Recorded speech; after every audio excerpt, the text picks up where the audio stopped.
Good afternoon, everyone, and welcome to the Zoo of Poo from Sydney Zoo. Today, it's absolute delight to see the elephants having a play in the background of the video today. Very excited to be here for our third session on day one of SciFest 2024, proudly brought to you by Virtual Excursions Australia and supported by Inspiring Australia New South Wales as part of their National Science Week program. So it's great to see some of the familiar names that have been joining us already today, and we have lots of other programming across the whole week. But we're very excited today for the Zoo of Poo. I can't wait to find out more. And we've got Jessica from Sydney Zoo and Belinda from Quantum. Now I'm not going to get the name right. So Belinda, I'll let you introduce yourself, and thank you so much for joining us today for SciFest 2024. Awesome. Thank you so much for that introduction. So yes, I'm Jess. I'm the education manager here at Sydney Zoo. You've been watching our elephants, Carvey and Ashok play in the background, and they're going to continue, and we'll show you a bit more of that later. And then I'm Belinda Chapman. And I am the director of a research laboratory called Quantal Bioscience. So we've been working together for about a year now, doing the Zoo of Poo. Which is a real research project that lots of students from around New South Wales, but ultimately around Australia, can get involved in as well. So we're going to tell you a little bit about the Zoo of Poo today, and why we're doing this, and why it's such a cool project. Awesome. So what I'm going to do is I'm going to be tech support really for Belinda. She's going to be running the show. I'm going to get up some slides for Belinda so she can share what Zoo of Poo is all about. And then if you have any answers to questions that Belinda might ask you, if you put them in the chat and I'll read them out to her. But if you have any questions, there's a Q&A function if you want to put your questions in there, and we'll have some time at the end for questions, and we can hopefully answer those for you. So let me get up with sharing what we're going to share with you, and just bear with me for one moment. It's been a great day here today, guys. We've been here all day at the zoo and just watching the elephants play. They're keeping us amused all day long, so they're having a lot of fun. I know you can't see them at the moment, but we're a bit distracted because they're playing together really nicely at the moment. So there we go. Hopefully you can all see those slides. Excellent. All right. So thanks, guys.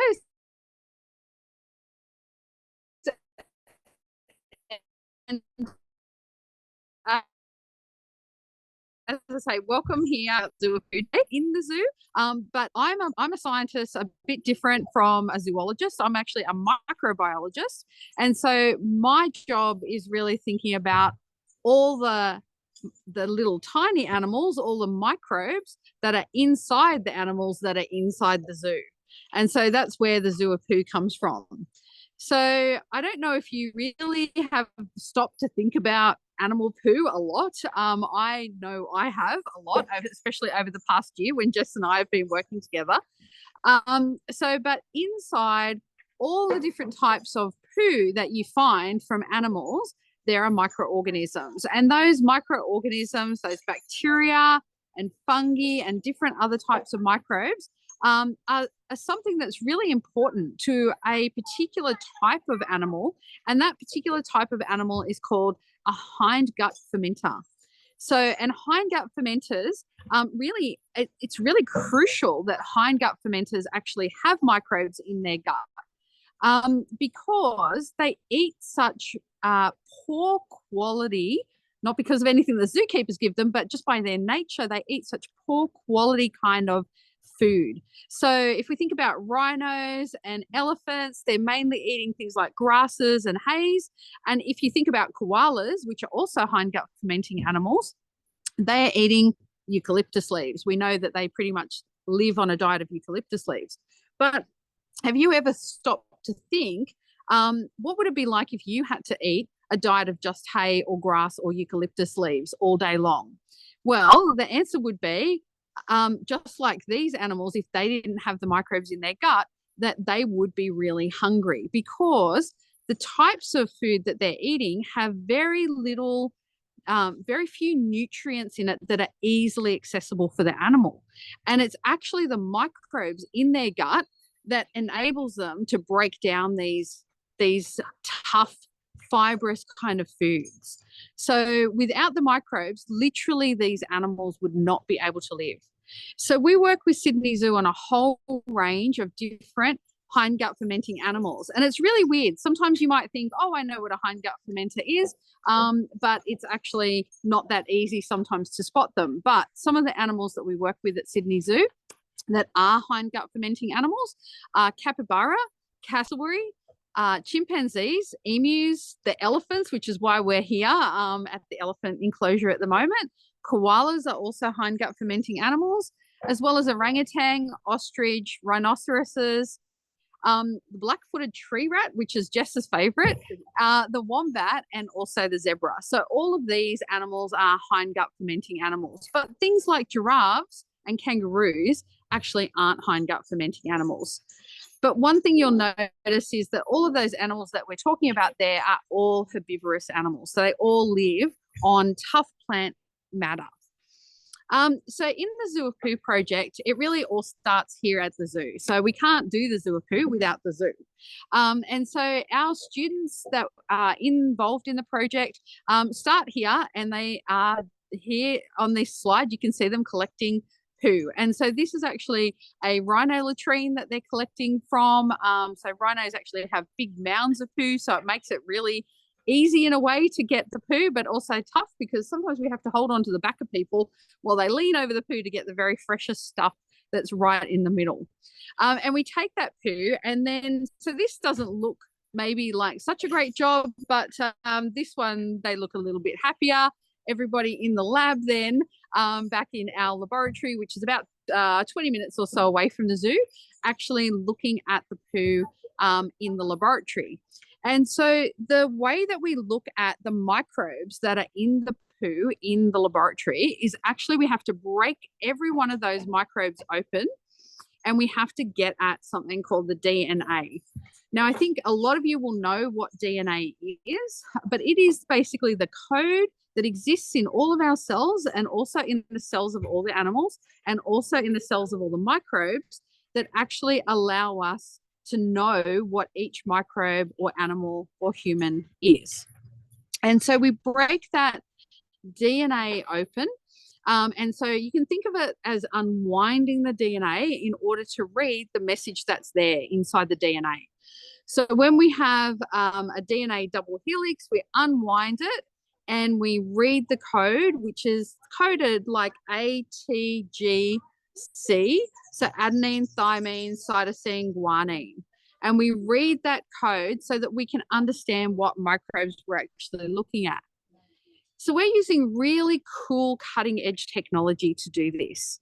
So this is a picture, and we won't be able to play the video for you at the moment, but if you have a snapshot there, you can see that there's a really cool video that you can go and watch. And this actually tells you about the kind of technology that we use to do DNA sequencing. So that is reading the code of the DNA. The technology we use is something called nanopore. And nanopore sequencing is a really cool technology that's only been around for a few years. In this picture, there's actually, if you look closely, there's kind of little white or grey kind of spikes standing up. There's a blue bit in the middle, and then there's a really large blue bit at the bottom and a pink bit just above it.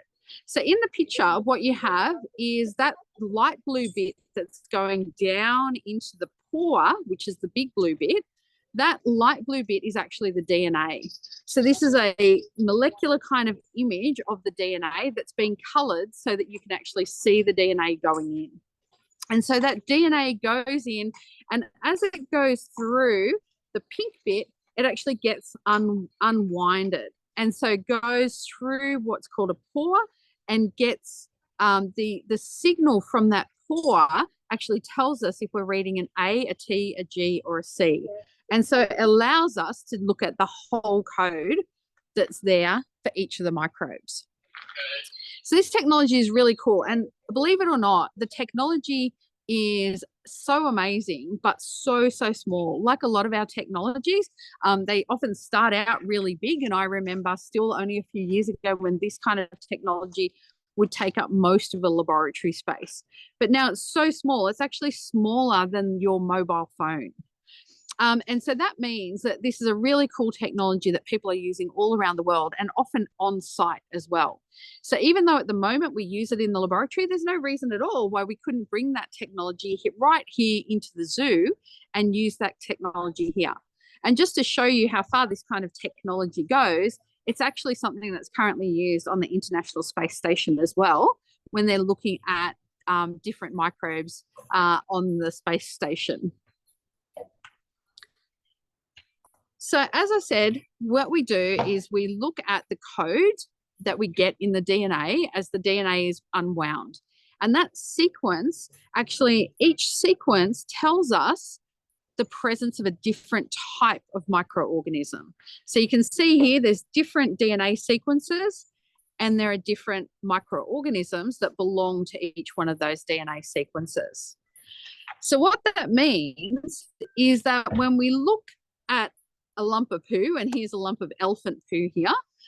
If we look at a lump of poo like this, what we can actually tell in a really short period of time, this really only takes us a day or two to do nowadays, we can actually see all of the different types of microorganisms that exist in that poo sample.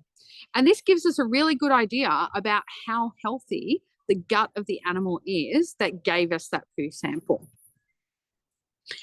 So, I'm going to go back one. So I want you to have a quick look at that and just see if you can quickly work out which of those types of microorganisms there. You can see there's a big blue one there, there's a big green one there,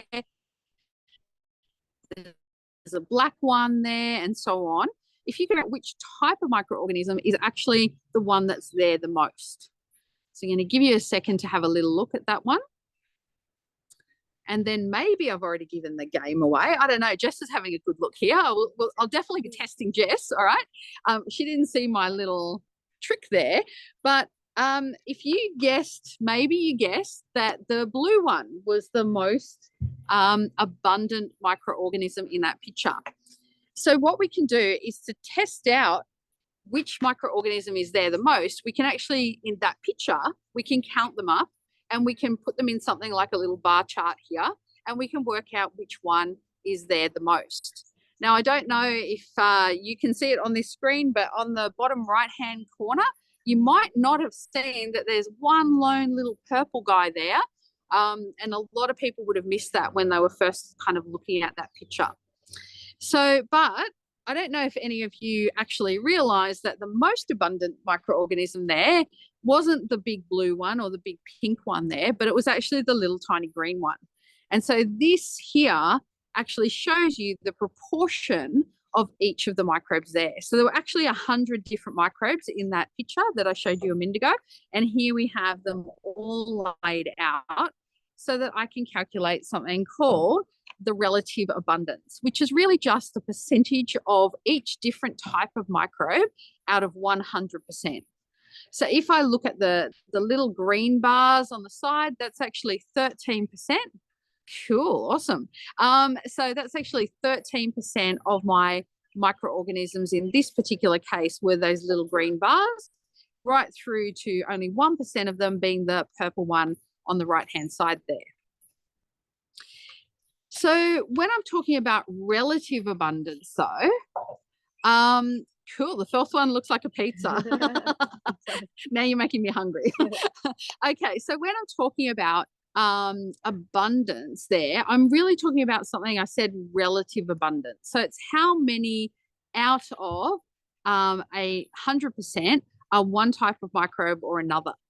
But when we're actually looking at the numbers of microbes that are in poo, there's actually a lot more than 100 cells. In 1 gram of poo, there's actually somewhere between about 1 trillion and 1 quadrillion microorganisms in each gram of poo, which is mind kind of blowing numbers. And so again, it's mind blowing that in just a few short hours, we can actually sequence a quadrillion microorganisms in poo, because we put in around about a gram of poo into our sample, and that's how many organisms that we can look at and work out the sequence for. So we're actually sequencing many, many, many microbes per second when we do this kind of technology. And so, as I say, we're looking here then at the abundance of the different microorganisms, and we're also looking at the diversity. So the diversity being the different types. So in this particular sample here that we illustrated, there's about 15 different types of bacteria that are in that sample. But in real life, there's actually more, like around about 400 to 600 different types of bacteria in every gram of poo. So you've got about a quadrillion cells of about 400 to 600 different types of bacteria. So that's an awful lot of bacteria, and it's amazing that this technology can work out all the codes for all of those, all in just a few hours. So there's a lot of fancy computing going on in the background. So if we know, so the practical application of this is, if we know what type of microbes are in there and their relative abundance that are in there, we can have a look and see if our animals are healthy or maybe not. So we're standing at the moment in front of the elephant enclosure, and we will, why don't we turn it back around for a second just to remind people where we're standing at the moment. Can we do that? Jess? Stop sharing. Do we just go there? Yeah, but we need to stop sharing. Oh, we just stopped share for a second, guys. Hopefully we won't ruin this in the middle. Oh, they've gone over. Oh, they've gone. You got their backsides now. Yeah, you just got their backsides. So they were just there having a great time again. I think they broke one of the toys they just got put in, and now the keepers are trying to get the broken bits back from the boys. So Tim's over there just trying to see where the bits of toy have gone. They've been very boisterous today. They have. Okay, so that didn't work quite so well, but I was just about to say that we're actually standing here in front of Kavi and Ashoka. So Kavi and Ashoka, the two elephants here at Sydney Zoo.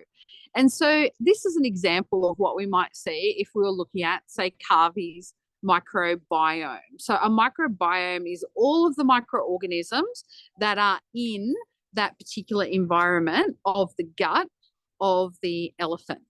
So here's an example of what a microbiome might look like for Kavi. So different types of microorganisms in different relative abundances. And if we have a look at also Ashoka, then we might see a bit of a different profile. Normally we would expect it to be sort of the same, because they're both elephants, and especially because they're both sharing their home. And so that's true of humans too. We actually tend to share the types of microorganisms that we have in our gut and on our skin and in our hair and so on with the other people that we're living with. And so that's the same for animals as well. So we would automatically think that they'll have similar kind of microbiomes, but not necessarily exactly the same. And so if Kavi was healthy, Ashoka is just different healthy here. But occasionally what we have is something that's called dysbiosis. So dysbiosis does not mean that the animals are actually sick.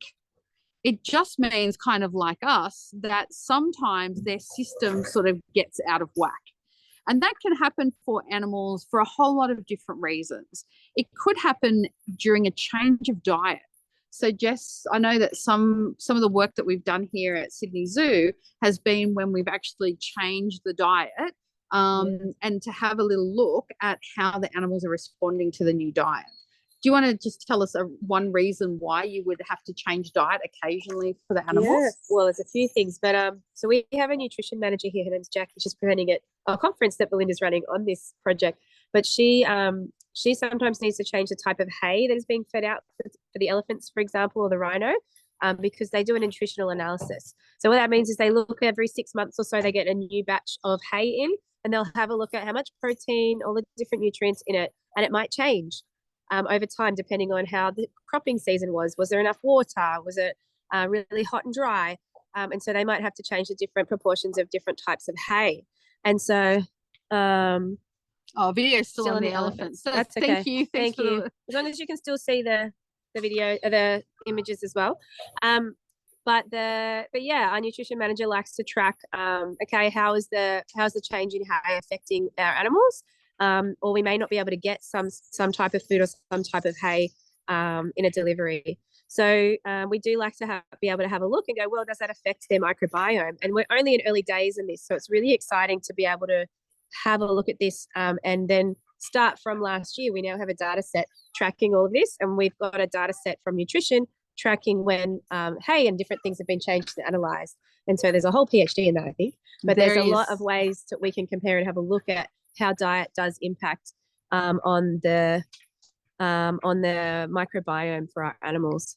So I think we can change the we can swap this back around again. Yeah, have a look at us. Guys. You want to look at us instead? That's lovely. Have a look at us again. Okay, awesome. So dysbiosis, as I say, it can happen for a whole lot of reasons. One of the reasons that it happens also sometimes is if an animal is moved, and it's true of humans too.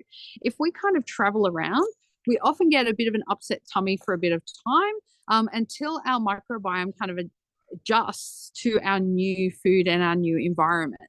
And so that's another good reason for dysbiosis. And so as an example, when Tino, I think, first came here to Sydney Zoo, he had a little bit of an upset tummy for a while. And that's not surprising given the distance that he had to travel to get here. And being in a new environment, getting to know his new environment, getting to know his new food and so on. And so that can happen. But then as time goes by and he gets used to his new environment, any disrupted kind of microbes that were in his gut are likely to come back again. And particularly if he gets great care, as he does at Sydney Zoo, he's a bit of a legend here at Sydney Zoo. He gets great care, he gets great food, and in no time at all, his gut would be restored and we would start to see a really stable kind of microbiome. And that's what we've been seeing with Tino over the last year. There's a little bit of hiccup at the beginning, and then he's really stabilized and he's put on a lot of weight and he's going great guns. So the thing is that there's very little research on this out there in the world. And if you think about how many different types of animals there are in the world, hardly any of them have ever had their microbiome studied. So as humans, we've actually done a lot of work on ourselves. And then we've got a little bit of work on a few particular animals. Things like koalas in Australia have a little bit more work that's been done on them. But a lot of the animals have barely ever been studied, and that's why the Zoo of Poo program, our aim is to study as many of these hindgut fermenting animals as we possibly can in zoos around Australia and actually create what we call ZAMDA, which is the Zoo Animal Microbiome Database of Australia, so that we actually start to really understand the gut microbiome of all of these different types of animals. Because every single animal, every single type of animal rather, will have a bit of a variation on a theme of their microbiome, what's normal and healthy for them. So if we look and compare here the microbiome of a rhino and the microbiome of a koala, you'd see that there's a lot of similar kind of animals in there. Similar microbes in there. And the reason that there's a lot of similar ones is because koalas and rhinos both have to eat food that is really poor in that kind of nutritional value, is very fibrous.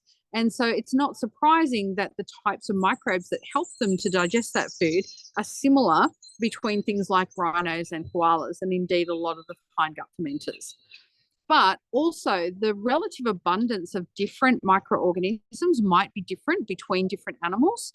And as well as that, each animal does have its own particular microbes that might look very similar to the microbes in another animal, but are actually specially evolved to cope with particular challenges. And the koala is a really, really good example of this. So koalas have evolved a really interesting microbiome with really interesting microorganisms that help them in particular to survive on that strange diet of just gum leaves. Now, gum leaves, apart from being not much protein in there and a lot of fiber in there, they also have a lot of toxic compounds in there as well. So eucalyptus, that kind of eucalyptus oil smell that we get, as well as things called tannins. So I don't know if you think about when you make a cup of tea and you get that kind of brown water from soaking the tea leaves in it, that's called tannin. And so a little bit of tannin is fine for everyone, but a lot of tannin is actually quite disruptive to a whole lot of how your gut kind of works. So koalas have actually developed a pretty unique microbiome, and I'll kind of illustrate it here. So one of the microbes there, the little blue curly one there, that's kind of representing a particularly interesting type of microorganism that can grow without any oxygen. So, and it's actually a fungus as well. So the type of microorganism, it's called Neocallimastix. And it is able to get into those tough gum leaves and actually physically break them apart. It sort of burrows in there and physically breaks them apart. The pink one, the big pink one there, that's another microorganism, and it's called Enterococcus faecium. And Enterococcus faecium happens to be really good at breaking down tannins in gum leaves as well. And the other big green one there, which was actually a little green one, but I've made it much bigger so that you can see it, that's a particularly really special one, and actually named after koalas. So it's called Lone Pinella koalarum. And Lone Pinella koalarum is one of those microorganisms that's able to break down that toxic gum leaf eucalyptus kind of oil. So each different animal has a different suite of these kind of microbes that really help it with its particular diet. And the koala is a really, really great example of that. And it's actually for koalas, as for all hindgut fermenters, it's really crucial that they do have these microbes in their hindgut. If they didn't have them, in some cases, they literally would not be able to survive, because 70 or 80% of the energy that animal gets is actually due to the microbes in its hindgut fermenting that tough hay and those gum leaves, and actually turning that into something that is usable as energy by the koala or the rhino or the elephant. And so one last little kind of fact there about the koalas then. So it's so important for koalas to have these microorganisms introduced into their gut. When they're young, they don't just drink milk from their mum, but they also eat poo from their mum as well. And that is called pap. And there's a little video there on it that if you ever get a chance, you can watch that little 2 or 3 minute video. But the baby koalas would not survive if they didn't have these microorganisms, or they certainly wouldn't thrive if they didn't have these microorganisms in their gut.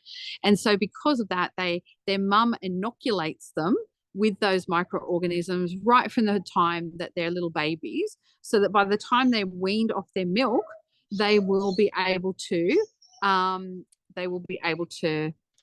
eat gum leaves just like mum.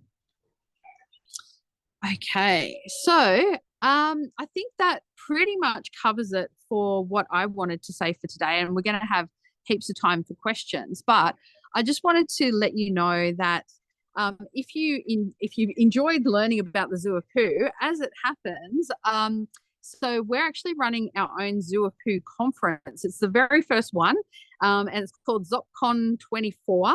And Zoo of Poo conference is on Thursday this week. We're running it both in person but also virtually. And you can join that conference if you'd like to see some of the actual data from the students that have been working on this project for the past year or so. We've got about 6 schools presenting on Thursday, from primary school all the way through to high school, all involved in this project and helping us learn more about the microbes in the animals in the zoo. Do you want to show some real poo?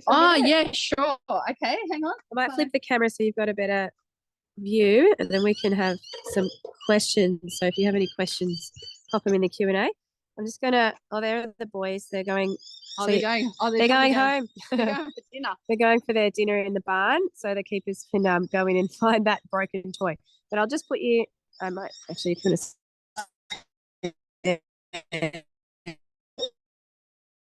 Yeah. There we go. And And then, I'm going with, no, that's all good. so here we've got some examples of the kind of poo that we're looking at. So this is our rhino poo. And so fresh from Tino this morning. We've been showing that to everybody all day today. And so obviously a lot of poo. In fact, if just hold that for just 1 second, that's just a tiny bit of the rhino poo. This is the toy they broke, by the way. So that isn't even part of it. So that all came from this morning from Tino. So obviously a lot of poo there from Tino. So whereas this one here is koala poo. Wombat poo. And you can tell that because it is the sort of squarer kind of cubic kind of poo. So we've got every day that we're here at the zoo, we're always picking up a whole lot of different types of poo. I'm just going to duck behind you for a second, Jess, and grab.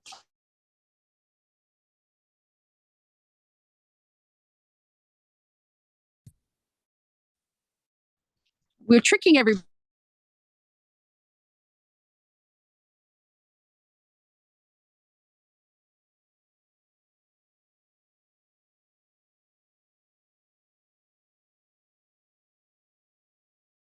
Feed to a wombat or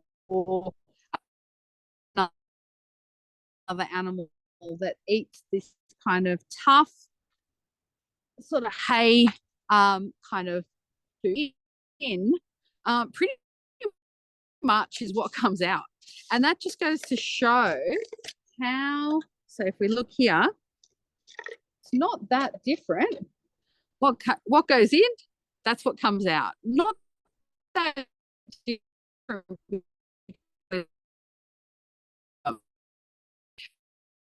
That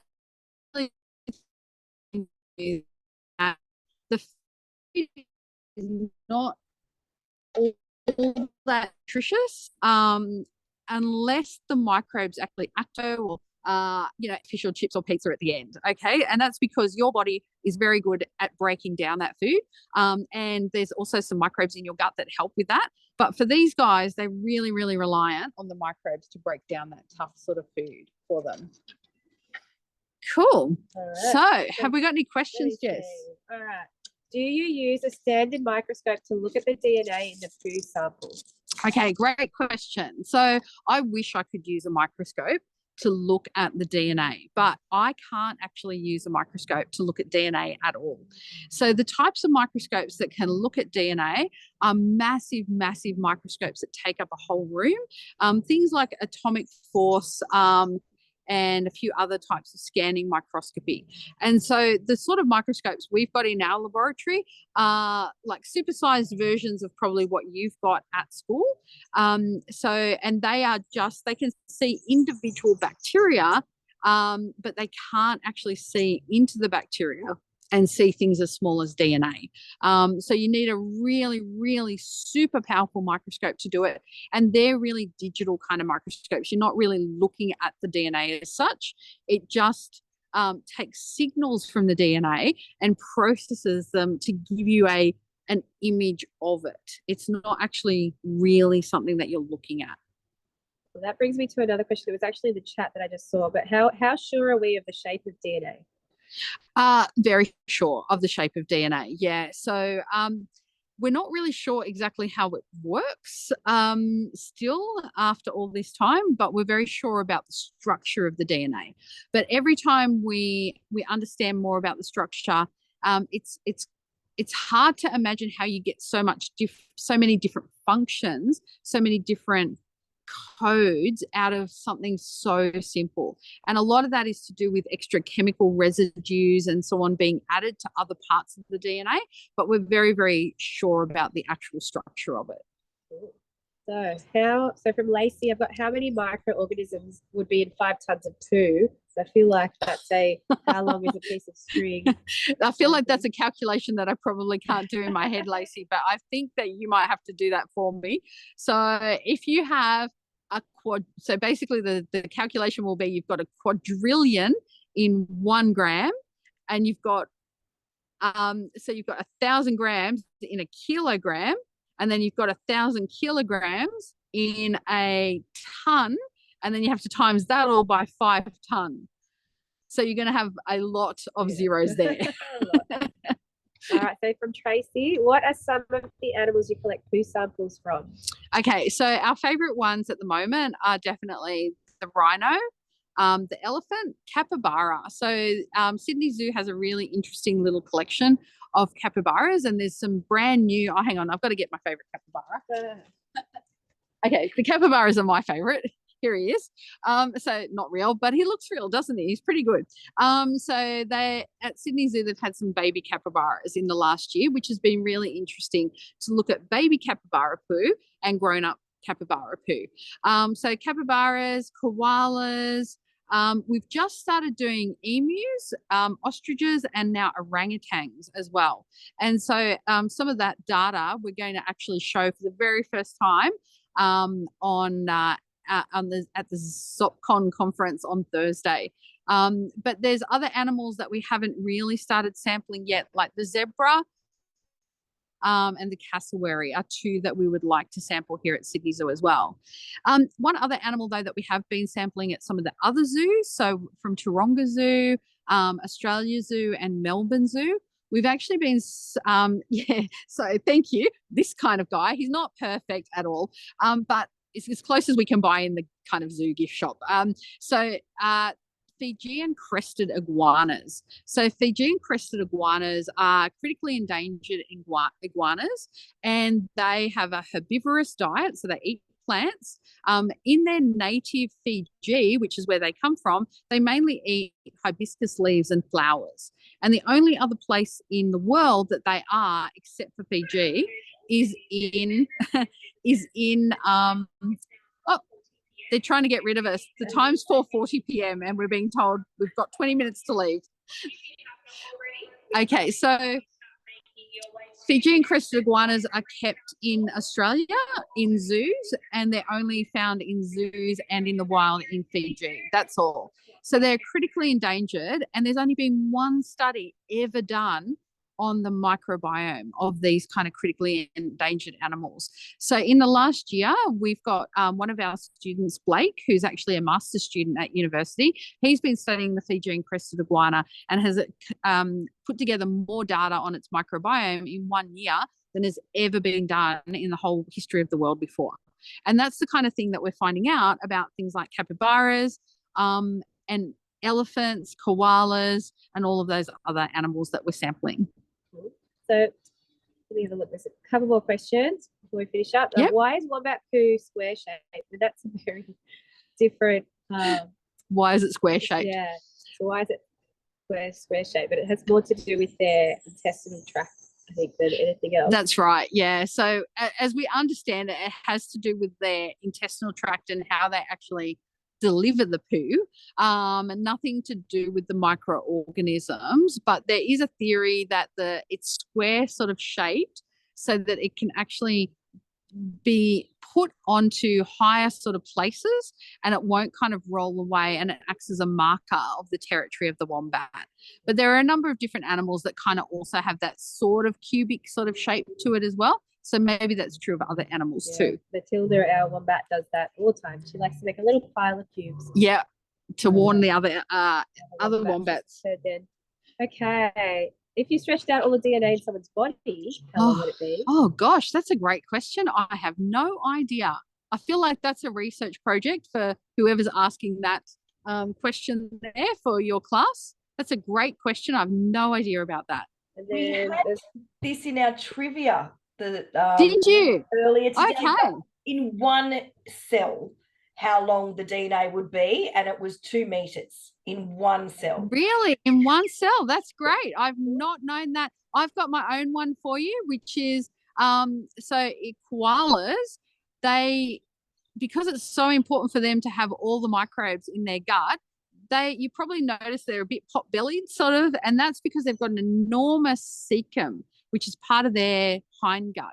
And so that is actually 2 meters long, which always amazes me because koalas are only, about that big, and they wrap in 2 meters of cecum into them. So I'll remember that now because I'll know how big the cecum of a koala is. I'll know how long the DNA in a cell is now. Thank you. So I just want to run out of time, but really quick couple of questions. Sure. What does poo look like from an older animal, from Lacey? Okay, so from an older animal, it depends on the animal and it depends on how kind of old they are. There's nothing really, though, to differentiate young and older poo. It's more about how well the animal is and how stable its microbiome is. But like us, we suspect that animals have lots of variability, so lots of different changes in their microbiome at the beginning of their life, and then it kind of stabilizes and then it sort of drops down again. And so we suspect that animals are similar to that. So the poo might not look that different, but the microbes in the poo might be quite different, and that is reflecting that their gut is getting older. But the poo itself probably not that much different to look at. All right. I've got 2 from Adelaide. The first one is, how can you get involved in the Zoo of Poo program? Awesome. Okay, so how to get involved in the Zoo of Poo program? If you go to our website, which is Quantal, Quantal Bioscience. If you look up Quantal Bioscience, it will take you through links to our education programs and to the Zoo of Poo. And that will give you some contact details. You can contact us. It'll be me that you're contacting probably. And we can talk to you about your school and how to get involved, depending on where you are in Australia, and also what ages you have among your students. But it's a cool program to get involved in. And I think you're going to see a lot more of the program over the next 12 months or so. Cool. And then, there's more coming. All right. So can any harmful bugs or bacteria harm baby animals that eat their mum's poo? Oh, great question. Certainly if mum was not in a good state of health, there is the potential, just like, again, for humans, that you might pass on what we would call pathogens to your young. In that case, but hopefully that's not the case for the koalas here. They're all nice and healthy, but it can happen. And then, what does fossilized poo look like? Oh, I guess, what does fossilized poo look like? So that's what's it called? Like rock, right? Coprolite. Yeah. Sort of like a soft rock. Yep. What is the biggest poo? Probably, if you were to look at the biggest poo, it would be the midden, which is the big pile of poo that the rhino has, Tingo does. But it's usually 3 days worth of poo all in one pile. Yeah, about 2 meters around. That's right. But not all one piece. Thank goodness. All right. Well, we might. I don't know how. We've got a couple of seconds. All right. A couple of seconds. How big is ant poo? Very small. Very small. What does kangaroo poo look like? I've packed up all my kangaroo poo, but it looks very similar. Yeah. It looks similar to wombat, but if you imagine it as round, not square. And smaller. And smaller. Depends on the size of the kangaroo, I suppose. But yes. So a bit more like just round versions of that. Yeah. Is it possible to take samples of worm poo? I suppose, is that just soil? Oh, actually worm poo. So vermiculture. Yeah. So, and that worm we've actually done that as well. And we can tell you if you've got healthy worms or not. Awesome. And then Lacey, the last one, I think. It looks like we might be wrapping up in a second. Yeah. But what does poo from a baby animal look like? Oh, so with baby animals, that's a bit different. So it's often quite soft. Just like kind of human babies can be. Very, very soft poo until their microbiome forms properly, and then they start getting a nice stable gut and they have harder, firmer kind of poo. Same for baby animals. Adeline has snuck one in. Yeah. What does whale poo look like? That's a great question. I don't know. No. And I don't think they're hindgut fermenters, but I'll throw one in. Dugongs or manatees are hindgut fermenting mammals that live in the ocean, and I would love to do some work with those animals. That would be cool. Much harder to collect.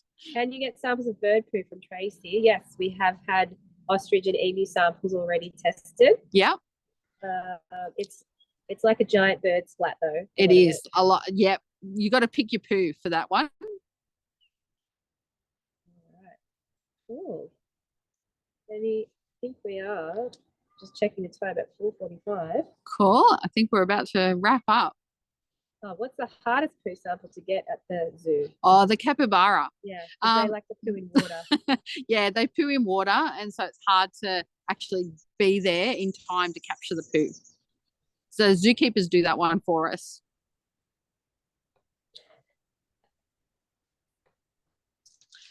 I'm hoping that you've got like little nets to like catch it as they go past.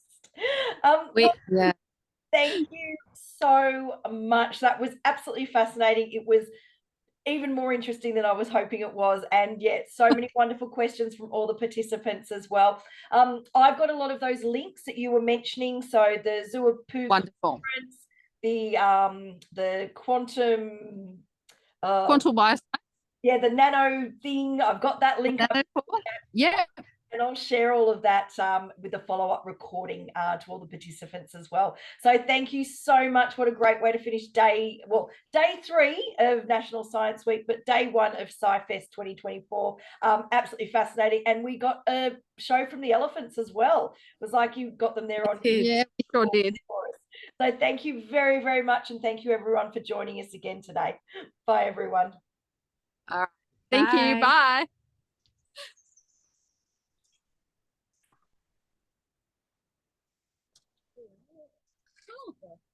This National Science Week event was produced by Inspiring Australia New South Wales.